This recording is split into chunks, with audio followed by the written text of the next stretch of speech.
Et quand la ville compte 16% de logements sociaux, parce que la loi c'est 25%, mais en réalité quand je vous ai dit tout à l'heure que 70% sont éligibles au logement social, quand le minimum est de 25%, en fait vous laissez beaucoup de gens encore sur le carreau, donc vraiment pour nous 25% c'est le minimum syndical, et très clairement le maire de Boulogne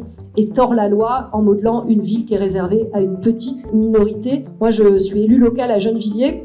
attention ça pas que ça vous fasse peur, mais nous on a 63% de logements sociaux, on a pourtant toujours 7000 demandes parce qu'il y a des gens qui veulent rester dans la métropole du Grand Paris et qui ne trouvent pas à se loger autour de Gennevilliers. Mais nous on a un plan pour faire 7000 logements sociaux pour atteindre les quotas SRU,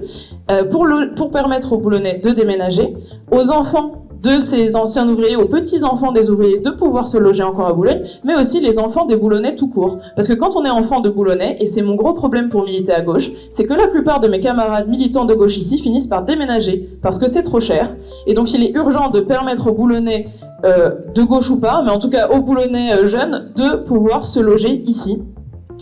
Et pour ça, au passage, j'ai une petite pensée pour les habitants des squares de l'Abre et des Moulineaux qui vivent dans l'incertitude d'un projet de renouvellement urbain qui est un peu flou. Et ce coin de Boulogne, parce qu'il y a deux poches un peu oubliées de Boulogne, qui sont les quartiers populaires, et on avait croisé des habitants dans la rue qui nous avaient dit « Ah, moi j'habite là-bas, s'il vous plaît, si vous êtes maire, détruisez tout, c'est horrible. » Alors on va pas tout détruire, mais on promet qu'à la mairie, on accompagnera les habitants pour faire le projet avec eux, et que on n'ait que des logements dignes à Boulogne, et plus ces coins un peu indignes et honteux. Évidemment, ça fait pas honte au maire, c'est côté Billancourt.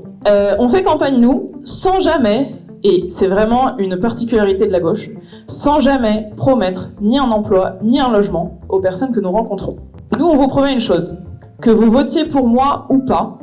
si on arrive au pouvoir, vous aurez plus de chances d'avoir un logement.